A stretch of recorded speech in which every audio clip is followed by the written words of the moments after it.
नमस्कार, मैं आश्रुति वोहरा, आपका बहुत बहुत स्वागत है हमारे इस खास बुलेटिन में। शुरुआत करेंगे बड़ी खबरों के साथ। नववर्ष को लेकर शुजालपुर पुलिस अलर्ट पर है। पुलिस अधीक्षक और एसडीओपी का निर्देश में कानून व्यवस्था व शांति बनाए रखने के लिए फ्लैग मार्च निकाला गया है। फ्लैग मार्च के दौरान भारी पुलिस बल शामिल भी रहा। पुलिस अनुसार मार्च का मुख्य उद्देश्य आम नागरिकों को सुरक्षा का संदेश देना, जिसको लेकर पुलिस अधिकारियों ने लोगों से शांति, सौहार्द और नियमों का पालन करने की अपील की है।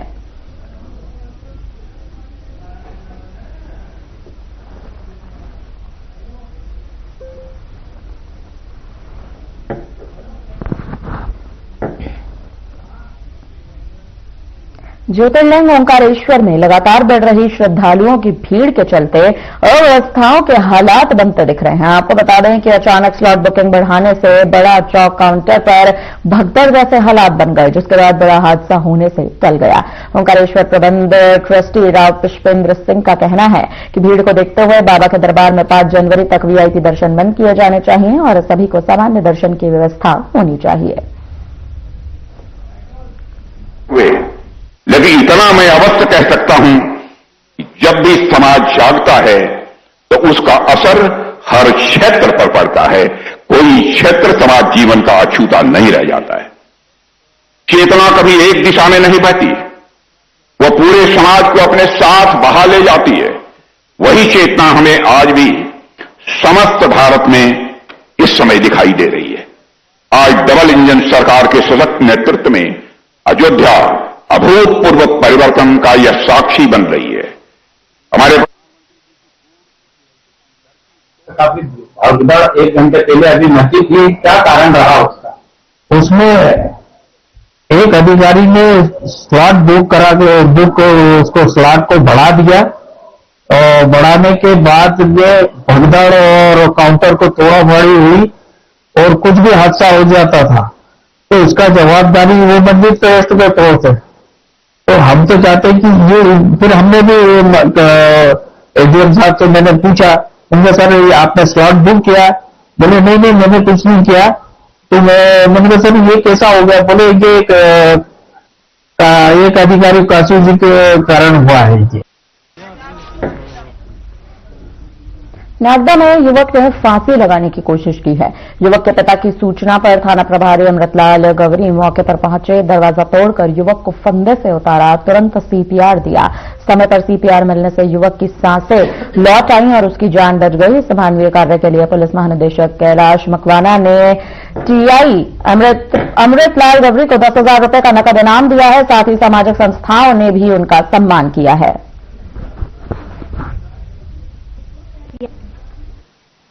मैं राशिद खान, साधना न्यूज के लिए नागदा से। कहते हैं कि जिंदगी देने वाला मालिक होता, लेकिन उसको सहेज कर बचाने की कोशिश करने के लिए यहाँ इंसानियत भी होती है। पुलिस जहां बर्बरता के लिए जानी जाती है, वहां इंसानियत का एक नमूना यहाँ नागदा में भी देखने को मिला। यहाँ के थाना प्रभारी अमृतलाल गौरी ने एक डूबती हुई सांस को बचाने में पूरी कोशिश की और वो सांस एक बार फिर दुनिया की जिंदगी में आ गई। क्या पूरी घटना रही, किस तरह से उन्होंने इस चीज को अंजाम दिया है, हमारे साथ यहाँ पर बात करने के लिए टीआई अमृतलाल गौरी साहब हैं। सर, सबसे पहले तो आपका साधना न्यूज पे स्वागत है। सर, क्या पूरी घटना थी और किस तरह से आपने एक डूबती हुई सांस को एक बार फिर दुनिया में लेकर आए? जी, ये कल रात्रि गश्त में लगभग 1 बजे के आसपास की घटना है। एक व्यक्ति भागता हुआ हमारी गश्त मोबाइल के सामने आया और उनके द्वारा बताया कि मेरा पुत्र दोनों घर के दरवाजे बंद करके गले में फंदा लगाकर अपने आप सुसाइड कर रहा है। तुरंत हम वहां पर गए और देखा दरवाजे अंदर से बंद थे। तुरंत दरवाजे को मेरे द्वारा तोड़ा गया और अंदर जाकर देखा तो वो 20 वर्षीय युवक धीरे यादव गले में फंदा लगाकर वहां पर लगभग अचेत अवस्था में मिला। परिवार वाले उसको इस स्थिति में देखकर विलाप करने लगे।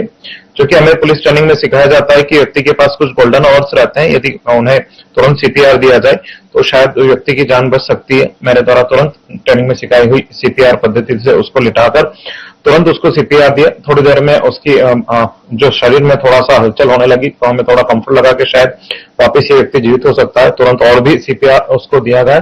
थोड़ा व्यवस्थित हो जाने पर तुरंत प्राथमिक उपचार के लिए एमपी अस्पताल में ले जाया गया, जहां पर डॉक्टरों द्वारा उसे पूर्ण रूप से स्वस्थ बताया गया और कुछ समय उपरांत वो व्यक्ति अपने घर परिवार के साथ पुलिस मोबाइल से वापस अपने घर गया। सर, एक जानकारी जिस तरह से आपने कहा कि यहाँ पर जो आपको पुलिस ट्रेनिंग में सीपीआर की जो चीज दिए थे, तो सीपीआर का कोई टाइम लिमिट होता है कि कितने टाइम तक दिया जाना चाहिए और किस तरह से होना चाहिए जी, ताकि लोगों को एक जानकारी मिल सके कि अगर इस तरह से कोई घटना होती है तो उनके लिए ये यूजफुल चीज होगी। जी, व्यक्ति के साथ जब भी कोई इंसिडेंट होता, आज स्पेशली हम देखते हैं कि किसी को हार्ट अटैक आता है, तो उस परिस्थिति में या कोई व्यक्ति पानी में डूबा और तुरंत उसको बाहर निकाला जाता है और ऐसा लगता है कि श्वास अवरोध हो गई है या वो व्यक्ति मृत हो गया है, कुछ गोल्डन आवर्स रहते हैं, कुछ समय ऐसा रहता है, यदि उसे तुरंत ऐसी घटना के तुरंत बाद एक तकरीबन ऐसा बताया जाता है कि कम से कम 1 मिनट या आधा मिनट व्यक्ति में जान रहती है, वो पूरी तरह से अचेत हो जाता है। उन परिस्थिति में यदि उसे तुरंत सीपीआर दिया जाता है तो वापस उसकी जो सांसें रुक गई है वो सांसें आ जाती है और वो पुनः जीवित हो जाता है। सर, सीपीआर का टाइम लिमिट कुछ ऐसा? सीपीआर तुरंत दिया जाता है। अब ये चूंकि गोल्डन आवर्स ये मानते हैं कि व्यक्ति के साथ घटना हो गई और उसके बाद हम उसको तय नहीं कर पाते कि कौन सा समय, लेकिन हाँ, यदि वो अचेत है और लग रहा है कि कहीं ना कहीं हार्ट बीट चल रही है और तुरंत उसको दिया जाए तो वो उसकी सांस चालू हो जाती है। सर, सबसे पहले तो आपको हमारी तरफ से चैनल साधना न्यूज की तरफ से बधाई कि आपको बहुत बड़ा रिवार्ड मिला है। इस रिवार्ड के बारे में भी आप बताएं। जी, हमारे पुलिस अधीक्षक उज्जैन प्रदीप शर्मा साहब द्वारा मुझे तुरंत रात में ही इस घटना के बारे में अप्रिशिएट किया, प्रोत्साहन दिया और उन्होंने मॉर्निंग में इस चीज को मेरे सारे वरिष्ठ अधिकारियों को अवगत कराया। वरिष्ठ अधिकारी के माध्यम से हमारे पुलिस महानिरीक्षक श्री खिलाजी मकौना सर को ये जानकारी मिली। उन्होंने तुरंत कुछ ही घंटों में इस प्रोत्साहन स्वरूप मुझे 10,000 का कैश रिवार्ड दिया है। बहुत अच्छा लगा, ये अप्रिशिएट है मेरे लिए और पूरे पुलिस विभाग के लिए कि ऐसा करने पर उनको प्रोत्साहन मिलता है। आपके जवानों के लिए क्या संदेश देना चाहिए? जवानों के लिए मैं कहूंगा कि हमारे पास ऐसी कई चीजें रहती है, मानवीय आधार पर यदि कोई व्यक्ति हमारे पास सूचना लेकर आता है तो उनकी सूचना को तुरंत ध्यान में लेकर उन्हें द्वारा जो चीजें बताई जाती है, यदि हम तुरंत उनमें एक्शन लेते हैं तो ऐसी कई घटना होती है जहां पर एक गोल्डन आवर्स का टाइम रहता है, चाहे एक्सीडेंट वाले मैटर हो या पारिवारिक विवाद रहते हैं, तो उनमें यदि इस तरह का सहयोग प्रदान करते हैं तो पुलिस का जो मानवीय चेहरा जो हमेशा धूमिल रहता है वो आम जनों के बीच कहीं ना कहीं दिखाई देगा। तो ये थे हमारे साथ टीआई अमृतलाल गौरी साहब, हमारे साथ बात करने के लिए पूर्व नकबले अध्यक्ष के ओम प्रकाश जी भी हैं। सर, एक बहुत मानवीय चेहरा पुलिस का यहाँ पर शहर में देखने को मिला, जो एक अविस्थित घटना है, बिल्कुल। अब क्या कहना चाहेंगे? सबसे पहले तो मैं गौरी साहब को बधाई देना चाहता हूँ, पूरे पुलिस विभाग को बधाई देना चाहता हूँ कि उन्होंने एक युवक की जान बचाई और वो भी इतने कम समय में अंदर उसको सीपीआर देके जान बचाई, जो बहुत ही महत्वपूर्ण होता है। और उनकी वजह से आज पूरे नगर में उनका नाम चला और चर्चा है नगर में कि डीआई साहब ने बहुत अच्छा काम किया है, एक मानवीय काम किया है। संस्थाओं ने भी बहुत स्वागत किया है, वो लोग आ रहे हैं, वो लोग बहुत अप्रिशिएट इस बात को कर रहे हैं। लगातार शहर में अब बधाइयों का तांता टीआई अमृतलाल गौरी जी को मिल रहा है। काम ही ऐसा है कि अगर बधाई न मिले तो अप्रिशिएशन नहीं होता। और ये बधाई सिर्फ शहर ही नहीं, महानिदेशक मकौना जी ने भी दी है। हम भी हमारी तरफ से, साधना न्यूज की तरफ से, हमारे परिवार की तरफ से उनको शुभकामनाएं प्रेषित करते हैं कि किसी की जान बचाना, किसी को वापस जिंदगी में लेके आना, ये आसान काम नहीं, और उसको आसान बनाया है शहर के माननीय श्री अमृतलाल गौरी थाना प्रभारी नागदा ने। मैं राशिद खान, साधना न्यूज के लिए नागदा से। देखते रहिए साथ। बढ़ते खबरों में आगे, रायसेन जिले की सीमा पर बसे ग्राम कोड़ा जमुनिया में शिक्षा विभाग के खिलाफ ग्रामीणों का गुस्सा फूट पड़ा। दरअसल सरकारी स्कूल को नेशनल हाईवे 45 भोपाल जबलपुर 4 लेन निर्माण के कारण ध्वस्त कर दिया गया था, लेकिन 4 साल का समय बीत जाने के बावजूद भी यहां पर नया स्कूल भवन अब तक नहीं बन सका। तो वहीं जिला प्रशासन की उदासीनता का खामियाजा दलित और आदिवासी वर्ग के बच्चों को भुगतना पड़ रहा है, जो आज भी शिक्षा से वंचित हैं। शिक्षा विभाग सर, शासन की नीति जो है वो ये नहीं चाहती है कि हमारे यहाँ का आदिवासी और हरिजन के बच्चे पढ़ें, पर ये पढ़ लिख कर अगर होशियार हो जाएंगे और ज्ञानी हो जाएंगे तो कल इनके जो भ्रष्ट काम हो रहे हैं सरकार के, इनसे सवाल करेंगे। इसीलिए ये हमारे बच्चों का दमन करना चाहते हैं साहब। इसके साथ इससे बड़ा बर्बाद क्या हो सकता है? हमारा जो विधायक है, जो जनप्रतिनिधि राज्य मंत्री है, उसके आश्वासन के बाद में भी हम लोगों को न्याय भवन नहीं मिला। हमारे जो सांसद महोदय थे, आज के जो शिक्षा मंत्री हैं, उनके 3 पत्रों को उन्होंने अगर कचरे में डाल दिया तो हमारी क्या औकात है सर? हम लोगों ने अपनी औकात के बल पर हमने पूरा प्रयास किया। अंत में हमें सब हमारे पास कोई उपाय नहीं है सिवाय न्यायालय जाने की।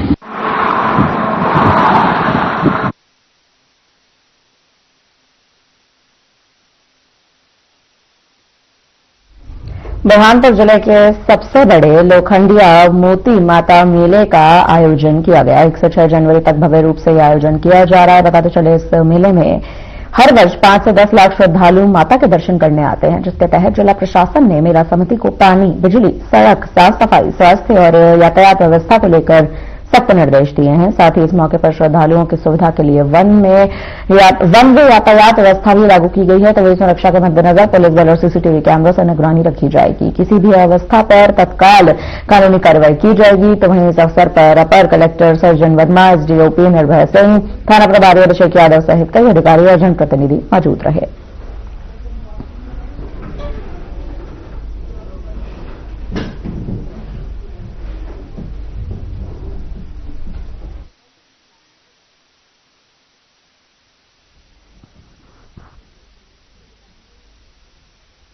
इंदौर के तेजाजी नगर थाना क्षेत्र के असरवाद पंचायत में उप सरपंच संदीप बुजरिया को जमीन की धोखाधड़ी मामले में 2022 में तेजाजी नगर थाने मामले में यहां पर मामला दर्ज किया गया था। बता दें, इसके बाद उप सरपंच के खिलाफ 2023 में एक और मामला दर्ज हुआ, जिसके लिए उप सरपंच ने उच्च न्यायालय में जमानत के लिए आवेदन भी किया, जिससे हाई कोर्ट ने वर्तमान में खारिज कर दिया है और उसे जेल भी भेज दिया गया है।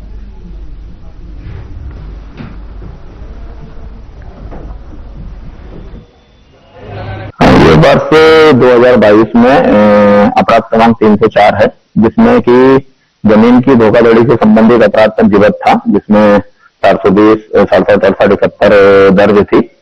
उसमें ये संदीप बुजुरिया, जो कि असरावत पंचायत में उप सरपंच के पद पर हैं, वो उनको आरोपी बनाया गया था।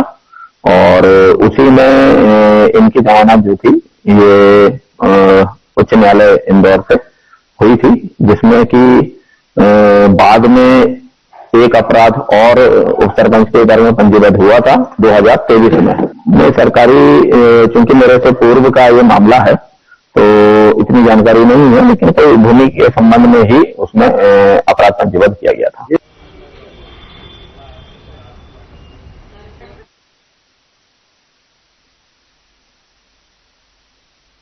फिलहाल यहाँ पर रुकते हैं छोटे से ब्रेक के लिए, जल्द लौटेंगे बड़ी खबरों के साथ।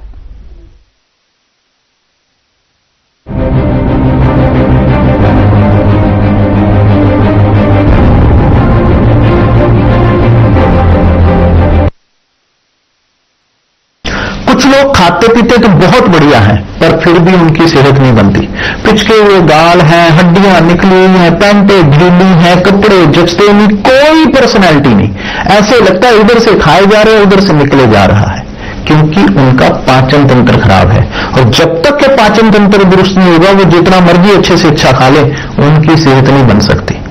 इसलिए हमारी संस्था सन्यासी आयुर्वेदा ने एक ऐसी दवा का निर्माण किया है जो कि आपके लीवर को, आपके पाचन तंत्र को दुरुस्त करने का काम करती है, ताकि आप जो भी खाएं उसका पूरे का पूरा निचोड़ आपके शरीर को लगे, आपकी भूख बढ़े, खाया पिया सही से लगे, नया खून बने, हड्डियों में जान आए, वजन बढ़े और आप मोटे तगड़े खूबसूरत पर्सनैलिटी के मालिक बन जाएं। सिर्फ 655 रुपए की पूरे 1 महीने की दवा होती है और आप इसे घर बैठे 01145454545 पर फोन करके दवा मंगवा सकते हैं।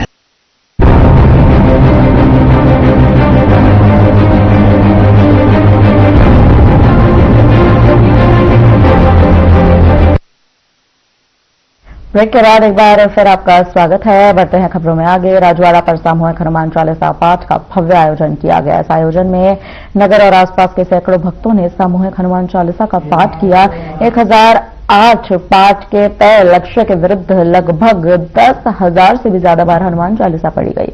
पाठ के बाद भक्तों ने अपनी समस्याएं लिखकर पात्र में डाली, जिससे कष्टबंधन हनुमान मंदिर सालंगपुर ले जाया गया। वहीं मंदिर के महंत हरिप्रकाश दास स्वामी जी ने बताया कि भक्तों की समस्याओं को भगवान के चरणों में रखा जाएगा, जिससे उनकी समस्याओं का समाधान जरूर होगा। कार्यक्रम में आरती के पश्चात प्रसाद का भी वितरण किया गया।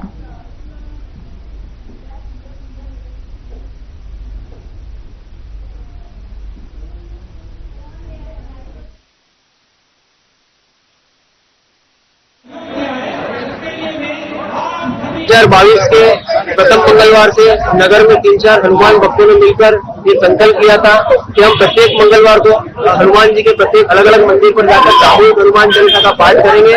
और 2022 के प्रथम मंगलवार से यह क्रम हनुमान जी के आशीर्वाद से निरंतर चला आ रहा है। और साल 2025 के आखिरी मंगलवार को हम लोगों ने नगर के सभी हनुमान भक्तों से आह्वान किया था कि हम लोग 1008 सामूहिक हनुमान चालीसा के पाठ झाबुआ के हृदय स्थल राजवाड़ा पर करेंगे, लेकिन 1008 की बजाय 2000 से ज्यादा हनुमान भक्त यहाँ उपस्थित हुए और हमने 10,000 से ज्यादा संख्या में पाठ किया।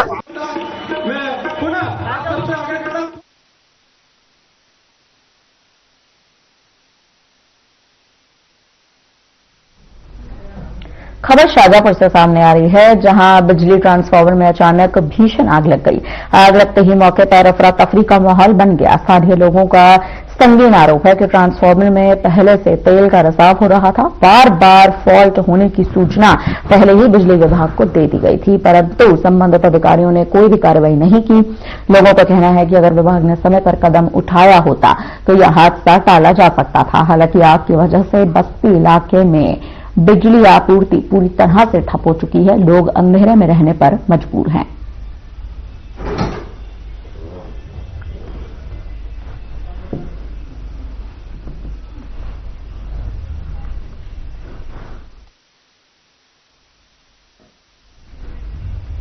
पांचमल नगर के वार्ड 2 पार्षद पद निर्वाचन का परिणाम तहसील कार्यालय में मतगणना के बाद घोषित हुआ है। आपको बता दें कि सुबह से ही मतगणना कर्मचारियों ने व्यवस्थाओं के बीच मतगणना शुरू की। एक राउंड की गणना के बाद बीजेपी उम्मीदवार सलोनी राणा को 317 मत प्राप्त हुए। सलोनी राणा 222 मतों से विजयी हो गई। 71 वर्षीय सलोनी राणा भूमि विकास बैंक में शाखा प्रबंधक कार्य कर रिटायर हो चुकी हैं। साथ ही सामाजिक कार्यकर्ता के रूप में अपनी पहचान बना रही है। जीत के बाद उन्होंने सबका साथ, सबका विकास और सबके विश्वास की बात कही है। सभी मतदाताओं का आभार जताया है।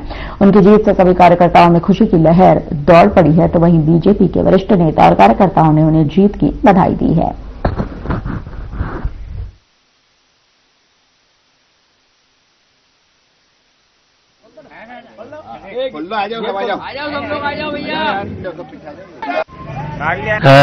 नगर परिषद पांचमल के वार्ड 2 के आज परिणाम घोषित किए गए हैं।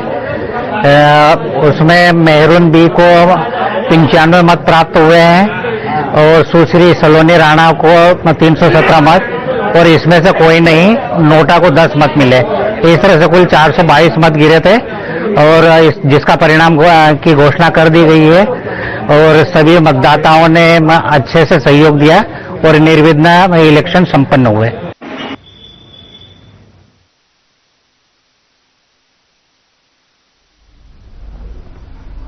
रायसेन जिले के नेशनल हाईवे 45 खरगोन में अतिक्रमण मुहिम चलाई गई है। बता दें, इसमें प्रशासन द्वारा बुलडोजर से अतिक्रमण हटाया गया। नेशनल हाईवे 45 पर आए दिन में होती दुर्घटनाओं को लेकर ग्रामवासियों ने बरेली एसडीएम को कई बार ज्ञापन भी सौंपा। तो वहीं भारी पुलिस बल के साथ 1 दर्जन से अधिक अतिक्रमण की दुकानों को हटाया गया है।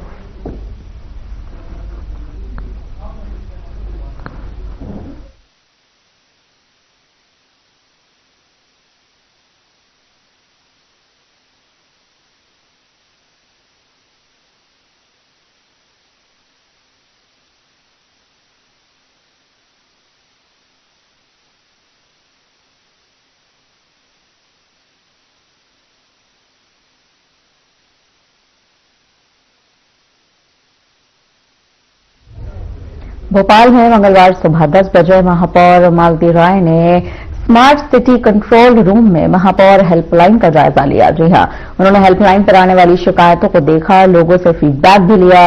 अधिकारियों को यह कहा गया है कि सभी समस्याओं को 24 घंटे के अंदर हल कर दिया जाए।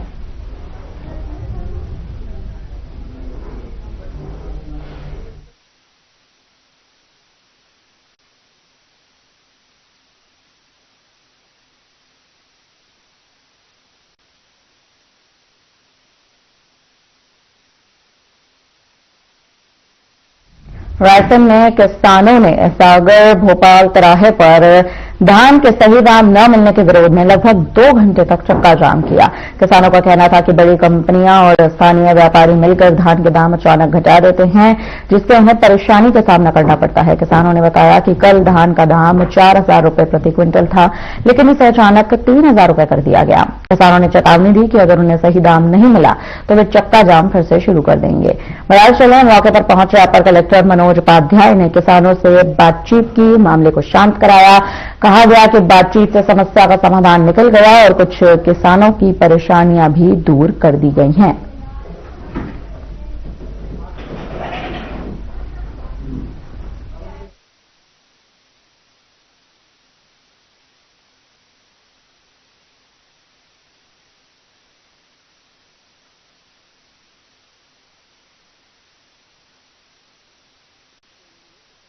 भाई उन्हें प्रॉपर रूप से रेट्स नहीं मिल रहे हैं, धान के रेट्स कम मिल रहे हैं। किसानों से बात करके और हम लोग मंडी में ले आए और व्यापारियों के साथ जो बोली है वो चालू करवा दी है और अभी तक तो ऐसा कोई बातें बोली चालू में लगभग आधे घंटे हो गई है और काफी लोग की जो धान है वो बिक चुकी है। तो अभी सब शांतिपूर्वक चल रहा है और किसी ने भी कंप्लेंट नहीं करी कि उन्हें ठीक ठाक रेट नहीं मिल रहा है, सभी लोगों को प्रॉपर अभी रेट मिल रहा है।